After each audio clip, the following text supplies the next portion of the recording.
ఓం శాంతి. దాది గుల్జార్జీ క్లాసు. దాది అంటున్నారు, ఏదైనా పరిస్థితి వచ్చింది అంటే దానిని చిన్నగా తయారు చేసుకోవాలి, కానీ పెద్దగా తయారు చేసుకోకూడదు.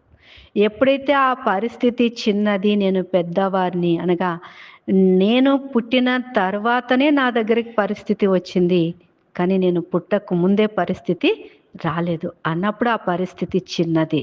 మరి ఆ చిన్నదాన్ని చిన్నగా చేసుకోవాలి, కానీ పెద్దగా చేసుకోకూడదు. ఎవరైతే పరిస్థితిని చిన్నదిగా చేసుకుంటారో వారే మాస్టర్ సర్వశక్తివంతులు అని దాదీజీ తెలియజేస్తూ ఉన్నారు.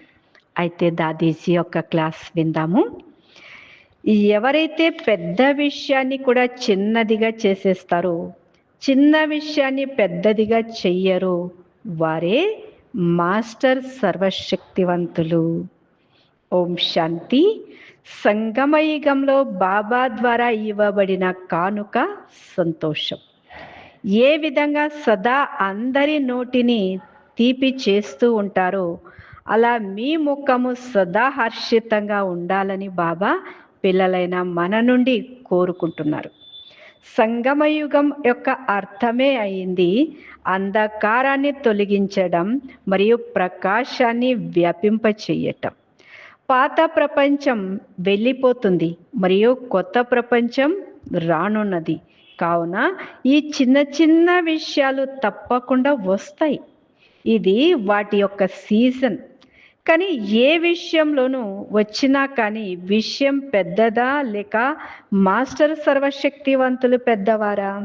కావున మీరు ఉన్నతోన్నతుడైన బాబా తోడు చేసుకొని ఆ విషయాన్ని చూడండి.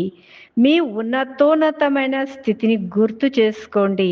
తద్వారా ఎంత పెద్ద విషయమైనా పైనుండి చూసినప్పుడు చిన్నదిగా అనిపిస్తుంది కదా. మీ ఉన్నతోన్నతమైన స్థానం పరంధామం. ఎప్పుడైనా ఏదైనా విషయం పెద్దదిగా అనిపిస్తే మీరు శివబాబాతో పాటు పరంధామంలో కూర్చొని పోండి మరియు అక్కడి నుండి ఈ విషయం ఏమిటి అని చూడండి. అప్పుడు అసలు అది విషయమే కాదు అని అనిపిస్తుంది. ఏనుగు కాలి కిందికి చీమ వచ్చేస్తే అసలు ఆ చీమ కనిపించను కూడా కనిపించదు. కానీ అదే చీమ ఏనుగు చెవులోకి వెళ్ళిపోతే దానిని మూర్ఛితం చేసేస్తుంది, తప్పింప చేసేస్తుంది. అలాగే ఇది చాలా పెద్ద విషయము, అది చాలా కష్టంగా అనిపిస్తుంది అన్న సంకల్పం మీ బుద్ధిలోకి వచ్చినట్లయితే ఆ చీమ మీ బుర్రలో తిరుగుతూ ఉన్నట్లయితే ఇంకా బుర్రని పాడు చేసేస్తుంది. అది మిమ్మల్ని వ్యాకుల పరుస్తూ ఉంటుంది. కానీ మీరు మాస్టర్ సర్వశక్తివంతుల యొక్క స్థితిలో స్థితమై ఉన్నట్లయితే ఆ విషయం అసలు ఏమీ లేనట్లుగా అనుభవం అవుతుంది. కావున చిన్న దానిని పెద్దగా చేయడం మరియు పెద్ద దానిని చిన్నగా చేయటం, ఈ విధిని బాబా మనందరికీ కూడా నేర్పించారు. భక్తిలో పరమాత్మని మహిమ చేస్తారు. వారిని ఉన్నతోన్నతమైన భగవంతుడు అని అంటారు.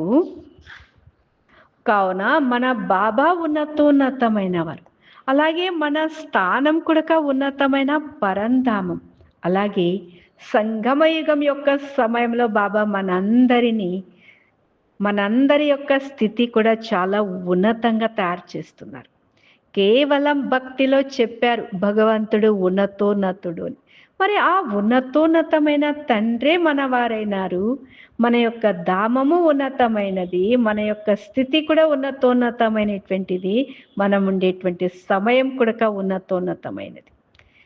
ఏ విధంగా ఫరిస్తాలను ఆకాశంలో ఎగురుతూ ఉన్నట్లుగా చూపిస్తారో, కిందికి వచ్చి సందేశముని ఇచ్చిన ఎగిరిపోయినట్లుగా చూపిస్తారో, అలా సంగమయుగంలో మన స్థితి కూడా ఉన్నతమైనది. కావున ఇప్పుడు మీ ముందు ఏ విషయము పెద్దది కాదు, ఇవన్నీ చిన్ననాటి విషయాలు. ఇప్పుడు మీరు పరంధామంలో వాణి నుండి అతీతంగా ఉండే స్థానంలో ఉండాలి అని బాబా అంటారు. వానప్రస్థ స్థితి అనగా ఉన్నతమైన స్థితి. కావున ఇప్పుడు ఈ చిన్న చిన్న విషయాలు అస్సలు చూడనే చూడకండి అని బాబా అంటారు. నేను మాస్టర్ సర్వశక్తివంతుడను, బాబా నేను కంబైన్డ్గా ఉన్నాము అన్న ఈ శృతిలో ఉన్నారు అంటే క్షణంలో ఆ పరిస్థితి కావచ్చు లేదా సమస్య కావచ్చు అంతమైపోతుంది. ఇప్పుడు బాబా మన నుండి ఏం కోరుకుంటున్నారు? మీ సోదరులు ఎవరైతే ఉన్నారో వారు చాలా దుఃఖితులుగా అశాంతిగా ఉన్నారు. పాపం వారు అర్తనాదాలు చేస్తూ ఉన్నారు. ఇక వారి సేవను త్వరగా చేయండి. ఇప్పుడు మాస్టర్ దాతలుగా అయ్యి వారికి ఏమైనా ఇవ్వండి. పాపం వారు ఒక్క బిందువు కోసం దాహంతో ఉన్నారు. ఒక్క క్షణం శాంతిని అనుభవం చేయించండి అంటున్నారు. ఇటువంటి దాహార్తతో ఉన్న ఆత్మల దాహాన్ని తీర్చటంలో నిమగ్నమైపోండి. కావున అన్ని పనులు చేస్తూ మన మనస్సు మరియు బుద్ధి మనసా సేవలో ఉండాలి. మాస్టర్ దాతలుగా అయ్యి ఒక్క బిందువునైనా కావాలనే దాహంతో ఉన్న దాహార్త ఆత్మల దాహమును తీర్చాలి. తద్వారా మన స్థితి అదంతట అదే మంచిగా తయారవుతుంది. ఎందుకంటే ఎప్పుడైతే మన వద్ద నిండుగా ఉంటుందో అనగా అన్ని ఖజానాలతో మనం సంపన్నంగా ఉంటాము, అప్పుడే ఇతరులకు ఇవ్వగలం. కావున ఇక ఈ చిన్న విషయాలన్నింటినీ ఇప్పుడు వదిలేయండి. అవి వస్తూ ఉంటాయి, వెళ్ళిపోతూ ఉంటాయి. ఈ బాల్యపు యొక్క ఆటలను ఎన్నో ఆడారు అని ఇప్పుడు బాబ్దాదా మన నుండి ఇవే కోరుకుంటున్నారు. 1 సంవత్సరం వారైనా లేక 2 సంవత్సరాల వారైనా కానీ సమయం లెక్కలో వారి బాల్యపు యొక్క కొద్దిగానే ఉంటుంది. మరి యవ్వనం కూడా కొద్దిగానే ఉంటుంది వారిది. కావున ఇప్పుడు ఇక ఈ బాల్యపు యొక్క విషయాలకు బాబాకు నచ్చడం లేదు. ఎందుకంటే మనం మొత్తం విశ్వం నుండి ఎంచుకోబడిన విశేష ఆత్మలం. ఇన్ని కోట్ల మందిలో నుండి వెలువడిన కొద్ది మంది, ఆ కొద్ది మందిలో మనం ఏ కొద్దిగానో ఉన్న విశేష ఆత్మలం. అలాగే మేము బాబాని వెతకవలసిన అవసరం లేదు. బాబాయే మనల్ని వెతుక్కున్నారు అన్న సంతోషం మనకు ఉంది. మనకు అస్సలు తెలియదు బాబా మనల్ని మూల నుండి వెతికి పట్టుకుంటారు అని. కావున భగవంతుడు మనకు లభించారు. మనం భగవంతునికి చెందిన వారిగా అవ్వడం విశేషతయే కదా. ఈ విశేషతను గుర్తించుకున్న నశ మరియు సంతోషం పైకెక్కుతుంది. భగవంతుడు మనకు వరదానాన్ని ఇస్తున్నారు. భగవంతుని నోటి నుండి వెలువడిన దానిని మనం ఉపయోగించాలి. బాబా ఏదైతే అన్నారో దాని నశలో ఉంటూ అదే స్థితి తయారు చేసుకోవాలి. కావున బాబా వరదానంను ఎంతగా ఉపయోగిస్తారో అంతగా వరదానం మిమ్మల్ని ఇంకా ముందుకు తీసుకొని వెళ్తుంది. ఒక లిఫ్ట్ లాగా పనిచేస్తుంది.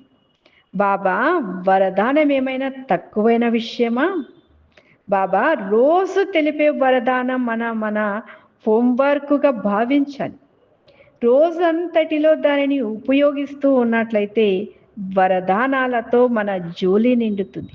కావున స్వయం సమయం యొక్క మహత్వాన్ని ఉంచుకొని వరదానాలను కార్యంలో వినియోగిస్తూ వరదానాలుగా స్వయం సమయపు యొక్క మహత్వాన్ని ఉంచి వరదానాలను కార్యంలో ఉపయోగిస్తూ ఉండండి. అటువంటి పురుషార్థం ఇప్పుడు చేయాలి.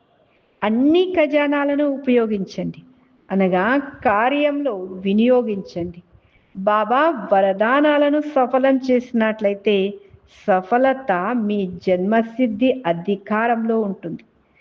సఫలం చేసుకున్నట్లయితే సఫలతామూర్తులుగా అయిపోతారు. మాకు ఏమీ అనుభవం అవ్వడం లేదు, అసలు బాబా మా మాటే వినడం లేదు అని కొన్నిసార్లు అంటూ ఉంటారు. ఇందులో పొరపాటు ఎవరిది అని బాబా అడుగుతున్నారు. మొదట స్వయాన్ని ఆత్మగా భావిస్తూ తండ్రినైనా నన్ను శృతి చెయ్యండి అని బాబా చెప్పారు కదా. మరి ఇందులోనే మన పొరపాటు జరుగుతుంది. మొదట మనం ఆత్మాభిమానులుగా అవ్వాలి. ఎందుకంటే బాబా ఆత్మాభిమానులకు చెందిన వారి. వారు ఆత్మ నుండే వింటారు కానీ శరీరంది వినరు. కావున పొరపాటు మనదే అవుతుంది కానీ బాబాది కాదు. పొరపాటు మనదే అయినా బాబా చెప్తున్నారు కానీ అనుభవం అవ్వడం లేదు అని ఫిర్యాదు చేస్తాం. కావున కారణమును మరియు దాని నివారణమును ఆలోచించండి అని బాబా అంటారు. ఎవరైతే బాబాని చూస్తారో మరియు స్వయంని చూసుకుంటారో వారే సంఘటనలో సఫలతామూర్తులుగా అవుతారు. ఇతరులను చూడవలసి వస్తే వారి విశేషతనే చూడండి కానీ లోపాలను చూడకండి అని బాబా అంటారు. అనేక రకాలుగా సంకల్పాలైతే వస్తాయి కానీ ఏ సమయంలోనైనా మన అత్యంత కాలం రాగలదు అని బాబా తెలిపారు. అనగా అదే మనకు లాస్ట్ సమయం కావచ్చు, అనగా ఆ టైంలో మనకు శరీరం వదిలే సమయం కావచ్చు. కనుక అంతిమ కాలం ఏదైతే మంచిగా ఉంటుందో అదే శ్రేష్ఠ ఆత్మలని శాస్త్రాల్లో కూడా వ్రాయబడి ఉంది. కావున మన అంతిమ కాలం ఏ సమయంలోనైనా జరగగలదు. కావుననే మమ్మ ప్రతి గడియ గడియ అంతిమ గడియ అని భావించండి అని చెప్పేవారు. ఈ లెక్కలో ఎవరైతే ఇతరుల లోపాలనేమి చూడరో వారే సంఘటనలో సఫలతామూర్తులుగా అవుతారు. మన సంస్కారాలు కూడా కాస్త బలహీనంగా ఉండి మధ్య మధ్యలో బయటికి వెలువడుతూ ఉన్నా నేను సఫలంగా అయ్యి తీరాలి, సఫలం చేసుకోవాలి అన్న లక్ష్యాన్ని పెట్టుకోవాలి. మనస్సును బిజీగా ఉంచుకునేందుకు ఇప్పుడిప్పుడే నిరాకరిగా అయిపోండి, మళ్ళీ ఇప్పుడిప్పుడే ఫరిస్తాలుగా అయిపోండి అని బాబా మనకు డ్రిల్లును చేయిస్తారు. ఈ మనస్సుకు డ్రిల్లును బాబా ఎందుకు తెలియజేశారు? ఎందుకంటే మనస్సే వ్యాకులపరుస్తూ ఉంది. అక్కడి నుండి ఇక్కడి నుండి విఘ్నాలు ఏవైతే వస్తాయో వాటి వల్ల ముందు మనస్సే బలహీనమవుతూ ఉంది. కావున బాబా మా మనస్సు బిజీ, బాబా అంటారు పిల్లలు మీ మనస్సు బిజీగా ఉంచుకోండి అని.